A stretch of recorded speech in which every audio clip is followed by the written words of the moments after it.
నమస్తే, తెలుగు రాజ్యం స్వాగతం. నేను మీ సంధ్య. టి త్రివిక్రమరావు గారు నిర్మాతగా తెలుగు సినిమా పరిశ్రమకు సుపరిచితులు.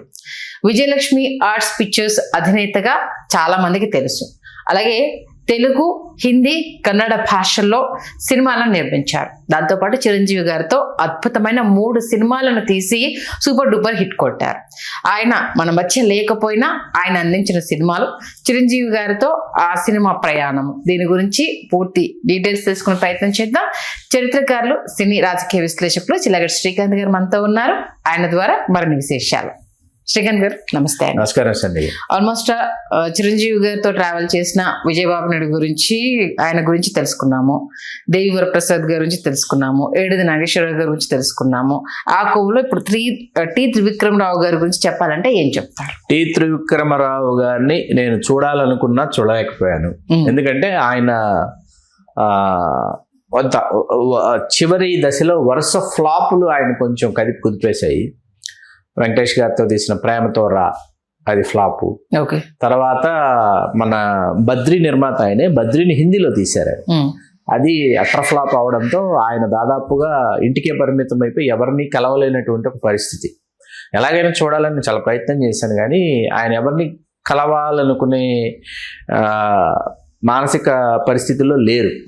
నేను కోదండరామిరెడ్డి గారి ద్వారా కూడా ప్రయత్నించా. కోదండరామిరెడ్డి గారే ఒకరోజు ఫోన్ చేసి వద్దాం అనుకుంటున్నాం, కలుద్దాం అనుకుంటున్నాం అంటే ఆయన ఇష్టపడరు. అలా నేను చూడలేకపోయాను. కాకపోతే టి త్రివిక్రమరావు గారి మేనల్లుడు ఎవరైతే ఉన్నారో ఆయన మన తెలుగు రాజ్యం స్టూడియోకి వచ్చి చాలా అద్భుతమైన విశ్లేషణల్ని అందించి వెళ్ళారు. ఆయనే కొట్టిశేఖర్ గారు. త్రివిక్రమరావు గారు మేనల్లుడే కొట్టిశేఖర్ గారు. త్రివిక్రమరావు గారిది శ్రీకాకుళం జిల్లా పాలకొండ అండి. He's well educated. వాళ్ళకి లక్ష్మీ టాకీస్ అని, అది వైజాగ్లో ఉంటాయి లక్ష్మీ టాకీస్. అక్కడ ఈ లక్ష్మీ టాకీస్లో సినిమాలు బాగా ఆడటం అన్నది ఆయనకి, సినిమా మీద విపరీతమైన ప్రేమ పెంచుకొని ఆయన అసిస్టెంట్ డైరెక్టర్గా చేరిపోయి డైరెక్టర్ అయిపోవాలని వెళ్ళిపోయాడు. చెన్నై వెళ్ళిపోయి సిఎస్ రావు గారి దగ్గర చేరి వాల్మీకి సినిమాకి అసిస్టెంట్ డైరెక్టర్ పనిచేసి మళ్ళీ వైజాగ్ వచ్చి మళ్ళీ కొంతకాలం ఆయన వెరీ గుడ్ బిజినెస్ మ్యాన్ అన్నమాట చేసి మళ్ళీ సినిమా ప్రపంచం, సినిమా పరిశ్రమ ఆయన వెనక్కి లాగుతాం.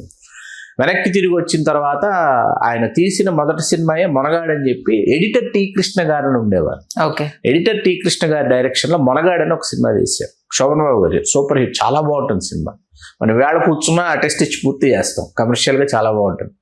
అది సూపర్ హిట్ అయిన తర్వాత ఏంటంటే ఆయనకి నమ్మకం వచ్చింది, సినిమా అంటే పూర్తి స్థాయిలో ప్రేక్షకుడిని వినోదపరచడమే తప్ప మనం సందేశాలు ఇవ్వాలి, సందేశాలు చెప్పాలి, లేకపోతే మన భావాలు రుద్దాలి అనేటటువంటి ధోరణి కాదు సినిమా అన్నది అర్థమై కొట్టేలు పున్నమ్మ డబ్ చేశారు. అది చాలా బాగా ఆడింది శ్రీప్రియ గారు.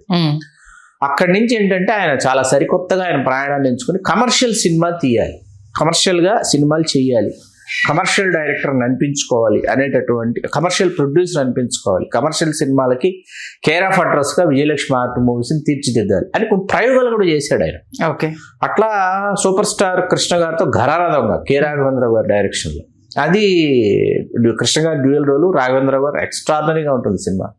అది సూపర్ డూపర్ హిట్, కమర్షియల్గా బ్లాక్ బస్టర్ కృష్ణ గారి సినిమాల్లో అయ్యేటప్పటికి ఆయన నమ్మకం మరింత బలపడింది. రెగ్యులేజ్ వాళ్ళని ఒక సినిమా చేశారు కానీ కృష్ణరాజు గారితో అది సోగా ఆడింది, ఆడలేదు అనుకుంటా అసలు.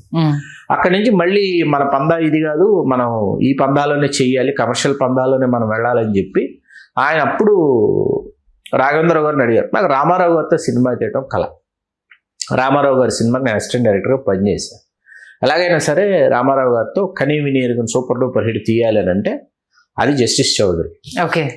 అది ఇవాళకి నాకు సత్యానంద్ గారి స్క్రిప్ట్స్లో నాకు చాలా నచ్చే స్క్రిప్ట్ జస్టిస్ చౌదరి అండి. బాగుంటుంది.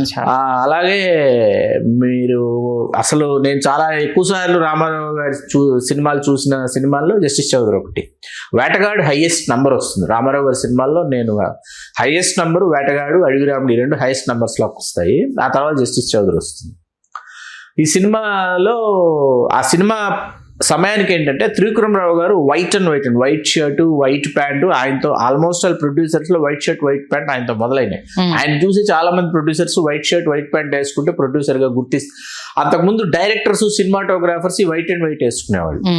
K Vishwanath garu khaki dress వేసుకునేవాళ్ళు డైరెక్టర్ గా. ఇప్పుడు వైట్ అండ్ వైట్ ప్రొడ్యూసర్, అంతకుముందు ప్రొడ్యూసర్స్ అంతా సిల్క్ చొక్కా, సిల్క్ లాల్చీలు, మంచి సిల్క్ పంచులు అలా కట్టుకుని ఉండేవాళ్ళు. ఈయన వైట్ షర్ట్, వైట్ ప్యాంట్ వేసుకుని, వైట్ షూ కానీ, వైట్ మంచి కాస్ట్లీయెస్ట్ చెప్పులు వేసుకుని ఉండేవారు. ఒకరోజు కూర్చుని ఉంటే రాఘవేంద్ర గారు అన్నారంట, కాలు మీద కాలు వేసుకోండి అన్నాడంట. ఆయన కాలు మీద కాలు వేసుకుంటే, ప్రొడ్యూసర్ అన్నవాడు ఎప్పుడు కాలు మీద కాలు వేసుకోవాలండి, మమ్మల్ని కాలు మీద కాలు వేసుకో. వశిష్ఠ చౌదరి సినిమా ఒక ఇవాళకి నాకు సత్యనారాయణ గారి పాత్ర చాలా ఇష్టం. ఆయన డ్యూయల్ రోల్ చేసిన ఒక పాత్ర చచ్చిపోతుంది, ఇంకో పాత్ర వీళ్ళను బొమ్మల్లో డైమండ్స్ పెట్టి స్మగుల్ చేస్తుంటాడు. ఆ సినిమాలో రామారావు గారిని రాఘవేంద్ర గారు చూపించినటువంటి తీరండి. మరీ ముఖ్యంగా శ్రీలక్ష్మి పెళ్లికి చిరునవ్వే కట్నం, ఆ పాట చాలా ఇష్టం. అట్లా జస్టిస్ చౌదరి తర్వాత మీకు యుద్ధం అని దాసనారాయణరావు గారి దర్శకత్వంలో కృష్ణరాజు గారి హీరోలో ఒక సినిమా వేశారు. అది సరిగ్గా ఆడలేదు. అక్కడ సరిగ్గా ఆ సమయంలో యుద్ధం ఫ్లాప్ అయిన సమయానికి చిరంజీవి గారు ఇలా తారాజుమలా దూసుకొస్తున్న సమయాన్ని ఒడిసి పట్టుకుని ఆయన గూఢాచారి #1 చిరంజీవి గారితో అందరూ ఆశ్చర్యపోయింది ఏంటంటే డైరెక్షన్ కోడి రామకృష్ణ గారు. ఓకే, అదేంటి ఇంట్లో రామ వీధిలో కృష్ణయ్య చేసి ఈ సినిమాకి అదేమో ఫుల్ ఫ్యామిలీ డ్రామా, దీనికేమో ఆలస్యకరం కూడా అప్పటికి అయిపోయినట్టు, వెంటనే దీనికి పెట్టడం ఏంటి, ఇది ఫుల్ గూఢాచారి #1 అంటే యాక్షన్ ఫిలిం కదా అని అంటే, త్రివిక్రమరావు గారు డైరెక్టర్ ఏదైనా తీయగలడు అని నేను నమ్ముతాను కాబట్టి అని చెప్పి ఆ కథ కానీ లేకపోతే ఆ పాత్రలు కానీ, దానిలో గొల్లపూడి గారికి ఆ పాత్ర, భావన్ చంద్ర గారి పాత్ర, చచ్చిపోతాడు రాజా గారి పాత్ర, అది చాలా బాగుంటుంది. పిఎల్ నారాయణ గారు ఎంత బాగుంటుందంటే అంత బాగుంటుంది. కన్నడ విలన్ సుదర్శన్ గారిని తీసుకొచ్చి రావుగోపాలరావు గారు, అది చిరంజీవి గారి జీవితంలో అత్యద్భుతంగా ఆయన ఎక్కువ విచిత్ర వేషధారణలో కనిపించిన సినిమాలో గూఢాచారి #1 ఒకటి. నెంబర్ ఆఫ్ గెటప్స్ అనమాట, నెంబర్ ఆఫ్ డిఫరెంట్ గెటప్స్ లో కనిపిస్తాడు ఆయన. ఈవెన్ గొల్లపూడి గారిది కూడా మాస్క్ ది, అదే ఆ సినిమా ఇది సూపర్ హిట్ అండి. సూపర్ హిట్ అయిన తర్వాత చెన్నైలోనే 100 days ఫంక్షన్ చేశారు, అడయార్ గేట్ హోటల్లో 100 days ఫంక్షన్ చేశారు. వేసిన తర్వాత వెంటనే ఇమ్మీడియట్గా చేయాలి చిరంజీవి గారితో. ఆ చిరంజీవి గారు ఉన్న దూకుడికి ఆ వేగానికి ఏంటంటే సమయం పట్టింది. ఈ 83 జూన్ ఇది గూఢాచారి #1 83 జూన్. ఆ జూన్ తర్వాత ఏంటి చిరంజీవి గారివి మనకి సింహపురి సింహం వచ్చేసింది, తర్వాత సింహపురి సింహం ముందు ఇది ఖైదీ వచ్చింది, ఖైదీ తర్వాత మంత్రి గారి వేంకుడు తర్వాత సింహపురి సింహం. నాన్ స్టాప్ గా చిరంజీవి గారు ఏంటంటే నంబర్ ఆఫ్ ఫిల్మ్స్ చిరంజీవి గారు చేస్తున్న సమయం అనమాట. అంటే 12, 10 మినిమమ్ 10, 12, 14 అలాంటి టైం చిరంజీవి గారు చేసిన. 85కి వచ్చేటప్పటికి 85 అంటే 84లో దొంగ ప్రారంభమైంది. కోదండరామిరెడ్డి గారి డైరెక్షన్ చిరంజీవి గారు అసలు చేస్తున్నారు. వియత్నాం వీడి సుందరం అని ఖైదీ కథ ఆయనే చెప్పాలి. ఆయన అప్పుడు చెప్పలేకపోయిన తర్వాత తీసుకొచ్చి మళ్ళీ ఇక్కడ వియత్నాం వీడి సుందరం అని ఆయన కథ, దానికి పరుచూరి బ్రదర్స్ చేసినటువంటి సంభాషణలు, దాన్ని తర్వాత మన విఎస్ఆర్ స్వామి గారి ఫోటోగ్రఫీ. చిరంజీవి గారు ఏం చేశారంటే డాన్స్లకు సంబంధించి తన దగ్గర నుంచి చాలా కొత్తదనం కోరుకుంటున్నారు. చిరంజీవి గారికి అర్థమైన సంవత్సరం 1985. ఓకే, మీకు అందుకే 1985 తీసుకుంటే చిరంజీవి గారి కేవలం 8 సినిమాలు, అక్కడి నుంచి చిరంజీవి గారు 8, 6 అలా వస్తాయి. చిరంజీవి గారి గ్రాఫ్ 8 సినిమాలు చేశారు చిరంజీవి గారు. అడవి దొంగ కంటే ముందు దొంగ విడుదలైపోయింది అనమాట. విడుదలైపోయి మార్చి 14 సూపర్ డూపర్ హిట్. మామూలు కథండి, సాధారణమైన కథ. రావుగోపాలరావు గారు, మన అల్లురాలింగయ్య గారు, గొల్లపూడి గారు, వీళ్ళే చలపతిరావు గారు, భీమరాజ్ గారు, వాళ్ళే విలన్స్, రాధా హీరోయిన్. ఒక మామూలు సాదాసీదా కథని కమర్షియల్గా చెప్పి ఒప్పించడం. ఫస్ట్ రిలీజ్ నుంచే ఆ సినిమా ఏంటంటే అప్పటికి తెలుగులో సినిమాలు మా రెగ్యులర్గా తీసే నిర్మాతలు తీయాలా వద్దా అని ఆలోచించుకుంటున్నటువంటి ఒక టైం. అంటే ఆడటంలా, ఏ సినిమా ఆడుతుందో తెలియదు, ఏ సినిమా ఆడదో తెలియదు. అటువంటి సమయంలో దొంగ తెచ్చిన వసూళ్లు, దొంగ సినిమా సృష్టించిన వసూళ్ల ప్రభంజనం ఏంటంటే ఒక ఊపిరి తెలుగు సినిమా పరిశ్రమకు అందించినట్టుంది. అబ్బా కమర్షియల్ సినిమాలు ఆడతాయి, ఆడవని ఎవరు ఇంకా మనం ఇదే భయపడాల్సిన పని లేదు. ఇందాక మనం చిరంజీవి గారి ఆయన సరికొత్త డాన్స్లను ఎందుకన్నామంటే మైకేల్ జాక్సన్ గారి ప్రభావం ఉంది అప్పటికి. ఓకే, దాన్ని చిరంజీవి గారు దృష్టిలో పెట్టుకుని దాన్ని తెలుగు సినిమాల్లోకి ఇంప్లిమెంట్ చేస్తే ఎట్లా ఉంటుందని, అది గోలీ మార్ ఇవన్నీ ఆ red colour as it is Michael Jackson getup వేసుకొని అది చేయటం మొదలుపెట్టి, అది కేవలం ఆ పాట చూడటానికి వెళ్ళిన ఫ్యాన్స్ ఉన్నారు. ఒక్క సాంగ్ చూసేసి మిగతా సినిమా అంతా అలాగే టైం పాస్ చేసిన ఫ్యాన్స్ చాలా మంది. అదే ఏం చేస్తావు అద్భుతంగా చేశారు. అలా దొంగ సినిమా కొన్ని జ్ఞాపకాల్ని మిగిల్చింది. తర్వాత మీకు 87లోనే, ఇది 85 అండి, 87 కల్లా మళ్ళీ 2 ఇయర్స్ ఉండేది టైం. ఏది ఒక ప్రొడ్యూసర్కి చేసిన తర్వాత సక్సెస్ఫుల్ ప్రొడ్యూసర్కి మళ్ళీ మాట్లాడుకొని మళ్ళీ డేట్స్ ఇస్తానని చెప్పి మళ్ళీ కథ మీద కూర్చునేటప్పుడు 2 సంవత్సరాలు పెట్టేది. అది 87 అయింది. 87లో ఆ కథ అయిపోయింది, మాటలు రాసేసారు. కథ మాటలతో సహా రీడింగ్ పరుచూరు బ్రదర్స్ చిరంజీవి గారికి, శ్రీదేవి గారికి ఇచ్చేసారు. చిరంజీవి గారి హీరో, శ్రీదేవి గారి హీరోయిన్. ఓకే, టైటిల్ దగ్గరే వచ్చింది పేచీ అంతా. కొండవీటి దొంగ అనేటప్పటికి కొండవీటి దొంగ, కొండవీటి రాణి అలా పెట్టాలని ఆవిడ కోరేటప్పటికి అట్లా కాదండి, అలా పెడితే ఆవిడేదో కొంచెం మనం ఇచ్చేసినట్టు అవుతుంది. ఇది పూర్తిగా ఇది కొండవీడి రాజా అనే కొండవీడి దొంగకు సంబంధించి అతను సివిల్స్ అతను సెలెక్ట్ అయినప్పటికీ, ఐఏఎస్కి సెలెక్ట్ అయినప్పటికీ దానిని విడిచిపెట్టి అతను ఆ కొండవీడి ప్రాంతంలో ఆ ప్రజల పక్షాన నిలబడి ఒక రాబిన్ హుడ్గా అతను ప్రజల్ని కాపాడుకోవాలి, పెద్దోడిని కొట్టాలి, పేదోడికి పెట్టాలి అనేటటువంటి ధోరణిలో అతను ఇదవుతాడు. కాబట్టి ఇది హీరో పాయింట్ ఆఫ్ వ్యూలో కథ ఇది అని అనుకున్న తర్వాత ఒక్క హీరోయిన్ పాత్రను 2 పాత్రలుగా మలిచారు. విజయశాంతి గారు, రాధ గారు అక్క చెల్లెళ్ళు అలా మలిచారు. మీకు అక్కడి నుంచి మళ్ళీ ఏమైందంటే, ఇక్కడ అనుకున్నదంతా అనుకుని అవలేదు కదా, శ్రీదేవి గారు, చిరంజీవి గారు తవల అగైన్ డ్రాప్ అయ్యారు. డ్రాప్ అయిన తర్వాత ఇప్పుడు మళ్ళీ కూర్చునేంటి, పర్చూరు వెంకటేశ్వరరావు గారు, యనమూరి వీరేంద్రనాథ్ గారు వచ్చారు ఇప్పుడు ఇందులోకి, ఈ ప్రాజెక్టులోకి. వచ్చిన తర్వాత పర్చూరు గోపాలకృష్ణ గారు, టి త్రివిక్రమరావు గారు, కోదండరామిరెడ్డి గారు కమర్షియల్గా ఏ యాంగిల్స్, కమర్షియల్గా ఏమేమి ఎలిమెంట్స్ ఉంటే బాగుంటుందన్న దాని మీద వెళ్ళారు. పర్చూరు వెంకటేశ్వర గారు, యనమూరి వీరేంద్రనాథ్ గారు క్లాస్ అంశాలు ఏమేమి జొప్పించాలి ఇందులో, చాలా క్లాస్గా ఏమేమి ఉంటేనే బ్యాలెన్స్ అవుతుంది అని చెప్పి వీళ్ళు కూర్చుని దీన్ని చేశారు. 80 పూర్తి స్థాయిలో 89 1989 కంప్లీట్ షూట్ అండి సినిమా. షూట్ అయ్యి 90 జనవరి 14 వేసేయాలి సినిమా, సంక్రాంతికి సినిమా పడిపోవాలన్నది ఫిక్స్ అయ్యారు. కానీ అవలా, ఎందుకంటే 89 సంక్రాంతికి అత్తకిమ్మడమ్మాయికి మొగుడు ఇండస్ట్రీ హిట్, అప్పటికి 90 కొండవీడి దొంగ వేసేయాలి సంక్రాంతికి అని అవ్వలేదు. ఎందుకంటే ముదుమలైలో జరిగిన shooting, number of days shooting days, working days, forest, Dilip Geetha అని తెల్ల గుర్రాలు ఉండేవి. సినిమా షూటింగ్లు ఇలాంటికి అవే అనమాట. ఆ 2 గుర్రాలని ముదుమలై తీసుకెళ్లారు, చెన్నై నుంచి. తీసుకెళ్తే ఎవడో తేనెతుట్టని కదిలించేశాడు. అందరూ పారిపోయారు, గుర్రాలు దొరికిపోయినాయి తేనెటీగలకి, అవి చచ్చిపోయాయి అనమాట.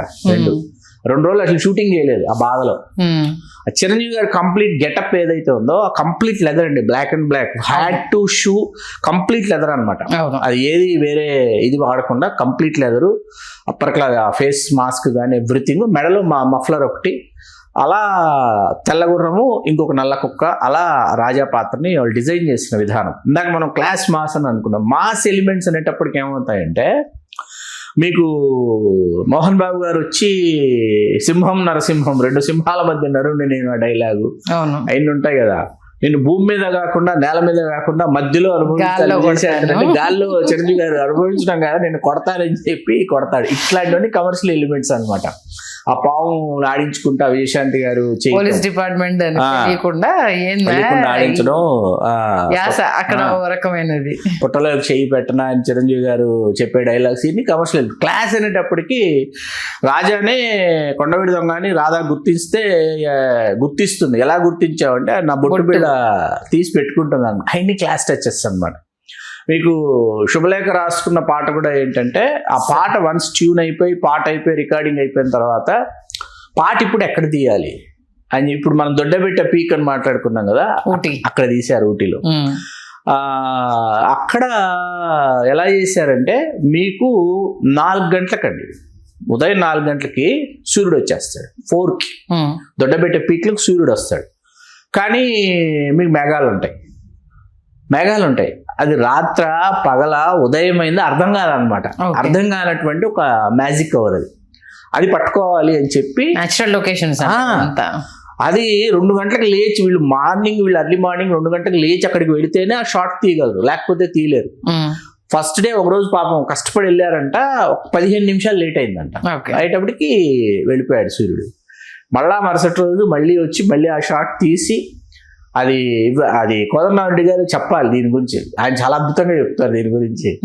వేసుకుని, సార్ వెళ్ళి ఏం చేసేవాళ్ళు సార్ అని అడుగుతారు. ఏం చేస్తాం అబ్బాయి, క్యాప్ పెట్టుకుని శాలువు కప్పుకుని కూర్చునేవాడు, వెళ్ళి పాట వింటుండేవాడిని. ఈ షాట్ ఇప్పుడు ఎలా తీస్తారు, సుందరం సుందరం ఆ సాంగ్లో ఏంటంటే చిరంజీవి గారు రాధగా స్టెప్స్ వేసుకుంటూ వస్తుంటే ఈయన కుక్కను పట్టుకుని సుందరం మాస్టర్ నడుచుకుంటూ వచ్చి అక్కడ నించుంటాడు అనమాట. అలాంటి మూమెంట్స్ అన్ని, అలాంటి అద్భుతాలు వాళ్ళు ఆవిష్కరించిన తీరు, పాట గొప్పదనం, అన్ని పాటలండి.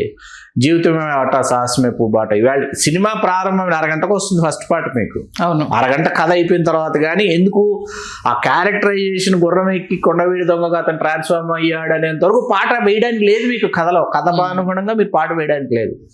అందులో ఆ కోర్టు సీన్ అదే వెళ్ళిపోయి అట్లా ఆజ్యం ఎక్కడ పడింది అనడానికి కోర్టు నుంచి వచ్చే తీర్పు కోసం చూస్తే విజయ నిర్మల గారు అక్కడ ఉండేసి ఆ ఏడుపు నిర్మలమ్మ గారు ఆ ఏడుపు నుంచి ఆయన ట్రాన్స్ఫార్మ్ అయ్యేది, అక్కడ నుంచి అసలు ఆ సినిమా లైన్ చేంజ్ అయిపోవడము, టూ క్యారెక్టర్స్ ని ఆయన అద్భుతంగా అసలు చేయడము అనేది. తర్వాత శారద గారి ఎంట్రీ తర్వాత అక్కడి నుంచి మళ్ళీ సినిమా ఇంకొక లెవెల్లో ఉంటుంది. అమరీష్ పురి గారు మళ్ళీ దీంట్లో టూ క్యారెక్టర్స్, 2 పాత్రలు, కాబ్రాజీ అటు ఆయనే అండర్ గ్రౌండ్ లో, ఆయనే పోలీస్ ఆయనే.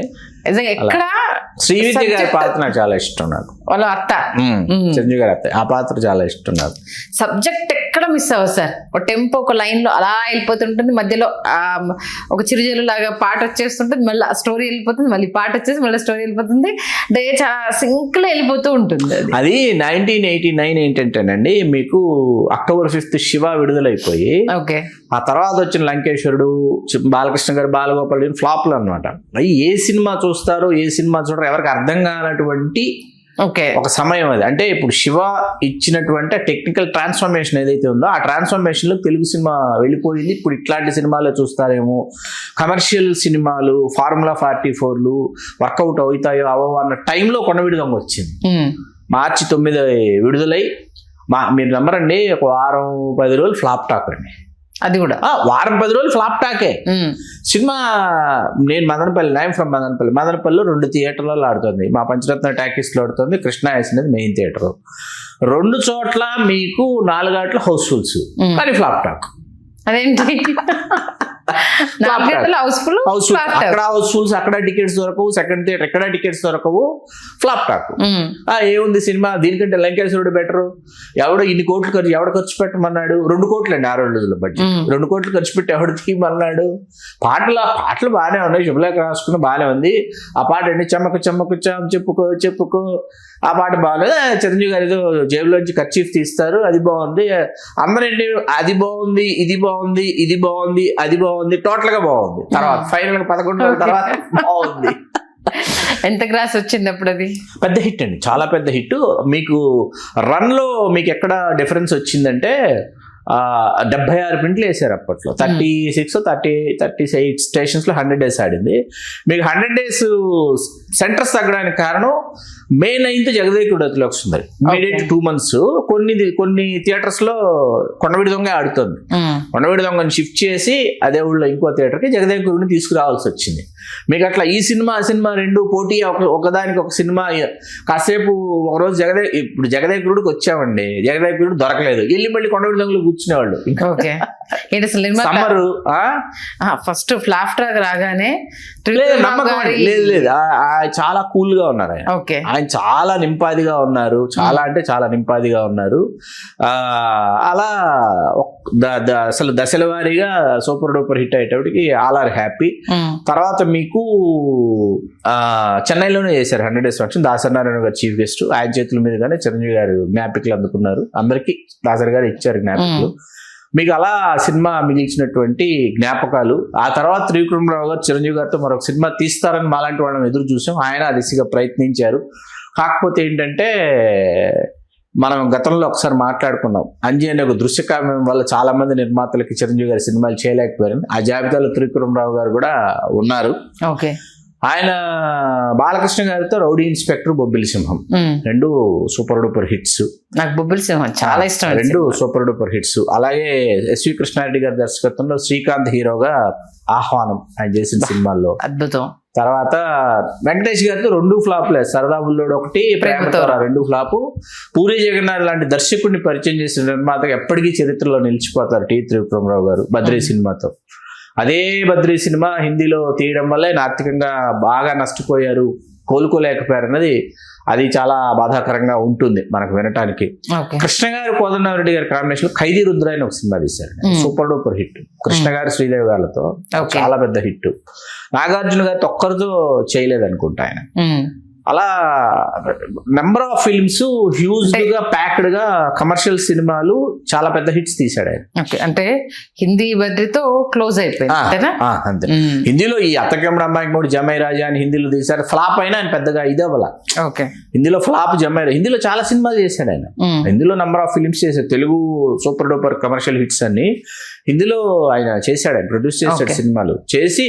ఆ ఒరబడిలో ఏంటంటే బద్రీ హిందీ వెర్షన్ ఆడేస్తుంది ఎక్కేస్తుంది అని అనుకున్నాడు ఆయన, అక్కడ లెక్క తప్పింది పాపం. అప్పుడు హైయెస్ట్ బడ్జెట్ అది. ఓకే. బద్రీ హిందీలో. తెలుగులో మనకు అద్భుతంగా, తెలుగులో అసలు ఆ సినిమా త్రివిక్రమరావు గారు చేయడానికి ఏంటంటే చిరంజీవి గారు ప్రొడ్యూసర్స్ ఎవరైతే ఉన్నారో వాళ్ళల్లో కొంతమంది కళ్యాణ్ గారితో చేద్దాం అనుకున్న వాళ్ళలో త్రివిక్రమరావు గారు ఒకరు, దత్తు గారు ఒకరు. వీళ్ళు కళ్యాణ్ గారిని అప్రోచ్ అయినప్పుడు చిరంజీవి గారు బర్త్డేస్ లోనో పవన్ కళ్యాణ్ గారు ఖచ్చితంగా త్రివిక్రమరావు గారికి సినిమా చేయాలని నిర్ణయించుకున్నారు. ఎందుకు అంటే కొండవీడి దొంగ షూటింగ్ జరుగుతున్నప్పుడు పవన్ కళ్యాణ్ గారు షూటింగ్ చుట్టానికి వెళ్ళారండి, ఊటీ వెళ్ళారండి.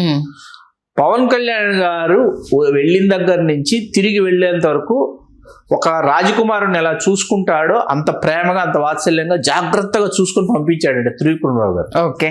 అంతవరకు ఏ నిర్మాత అంత బాగా చూసుకోలేదంటే కళ్యాణ్ గారిని.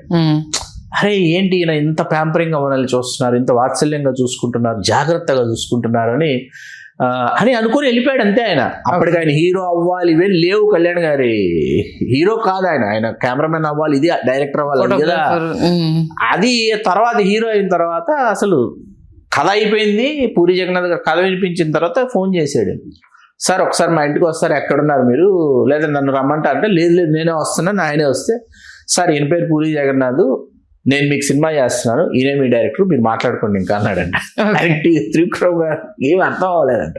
అంతా అంటే ఆ ప్రేమ వాత్సల్యం ఉంది కాబట్టి సినిమా అంతా కల్ట్ క్లాసిక్ గా మిగిలిపోయింది. మరి అది పూరి జగన్నాథ్ గారికి కావచ్చు, పవన్ కళ్యాణ్ గారికి, మీరన్న త్రివిక్రమరావు గారు, అంటే ఆయన ఎంత అభిమానం ఆయన మీద చూపించి ఉంటే పిలిచి మరి సినిమా చేద్దాము అని చెప్పడము, ముగ్గురు కాంబినేషన్ లో ఒక అద్భుతమైన హిట్ తెర మీదకి రావడము అనేది. ఆయన అమితాబ్ బచ్చన్ గారిని పిలిచి సత్యనోత్సవ వేడుక చేసింది బొబ్బిలి సింహం అండి. ఎన్టీ రామారావు గారు ముఖ్యమంత్రి హోదాలో వచ్చారు, అమితాబ్ బచ్చన్ గారు వచ్చారు, చాలా గొప్పగా చేశారు ఆయన 100 days ఫంక్షన్. ఆయన ప్రతి విభాగంలో ఆయన ఇన్వాల్వ్ అయ్యేవారు. ఓకే. కథ కానీ షార్ట్ తీస్తున్నారంటే ఆయన ఉండటం కానీ, సెట్ లో ఉండటం కానీ. కోదండరామిరెడ్డి గారు చెప్పే విషయం నేను అడిగా, సార్ బొబ్బిలి సింహం ఏంటంటే నేను డైరెక్ట్ చేశాను, విజయేంద్ర ప్రసాద్ గారు కథ ఇచ్చాడు, దీనికంటే త్రివిక్రమరావు గారు సెట్లో ఉండి ఈరోజు ఏ సీన్ తీస్తున్నారు, ఏ షాట్ పెడుతున్నారని చెప్పి ఆయన ఇన్వాల్వ్మెంట్ మమ్మల్ని పనిచేయించేలాగా, గొప్ప సినిమా తీయాలనిపించేలాగా నిర్మాత యొక్క ఇన్వాల్వ్మెంట్ మా చేత పనిచేయించిందని. బొబ్బిలి సింహంలో శ్రీరస్తు శుభమస్తు, కొత్త పెళ్లి కూతురు, కళ్యాణమస్తు పాట, రోజా గారు ఇంక చనిపోతారనంగా వచ్చే పాట, ప్రీ క్లైమాక్స్ సాంగ్ మీనా రోజా వర్సెస్, అది రాసింది జాలాది గారు. చాలా మంది జాలాది గారు రాశారని తెలియదు. సినిమా రిలీజ్ అయిన ఫస్ట్ డే 1 by 1 షోస్ పడుతుంటే వీళ్ళు వెళ్ళి చూస్తారు కదా, ఆ ఊరు ఈ స్టేషన్ వెళ్ళి మార్నింగ్ నుంచి రాత్రి దాకా వెళ్ళి చూసి, ఆ సాంగ్ అయిపోయిన తర్వాత సాంగ్ దగ్గర నుంచి ఆడియన్స్ ఎమోషన్ చూశాడంట. ఆయన చూసి మరుసటి రోజు జాలాది గారికి ఫోన్ చేసి మీ పాట వల్లే మా సినిమా సూపర్ హిట్ అని చెప్పాడంట. Super. That is T Trivikrama Rao అంటే ఎవరికి ఇవ్వాల్సిన గౌరవం వాళ్ళకి ఇవ్వటం, ఎవరికి ఇవ్వాల్సిన స్పేస్ వాళ్ళకి ఇవ్వటం. ఇంత మంచి గుర్తింపును, గౌరవాన్ని ఆయన కాపాడుకోవడం అనేది గొప్ప విషయం. అలాంటి వ్యక్తి మన మధ్య లేకపోవడం ఇప్పుడు అనేది బాధాకరం. చిరంజీవి గారి ప్రయాణంలోనండి దీనిలో ఒక్కొక్క నిర్మాత ఒక్కొక్క స్టేజ్ లో చిరంజీవి గారి కొన్ని అద్భుతాలు ఇచ్చారు. అది వాళ్ళ లైఫ్ ని ఒక మెట్టును ఎక్కించింది, సినిమా ఇండస్ట్రీని ఒక మెట్టును ఎక్కిచ్చేసింది. చిరంజీవి గారి జీవితంలో కూడా అంచెలంచెలుగా ఇంకొక మెట్టు ఎదగడానికి ఇవన్నీ దోహదపడ్డాయి. ఇలాంటి అద్భుత విషయాలు మా తెలుగు రాజ్యం ప్రేక్షకులందరికీ తెలియజేసి మమ్మల్ని అందరినీ కూడా ఆనందింపజేస్తున్నందుకు ప్రత్యేక ధన్యవాదాలు శ్రీకాంత్. ధన్యవాదాలు సంధ్య గారు.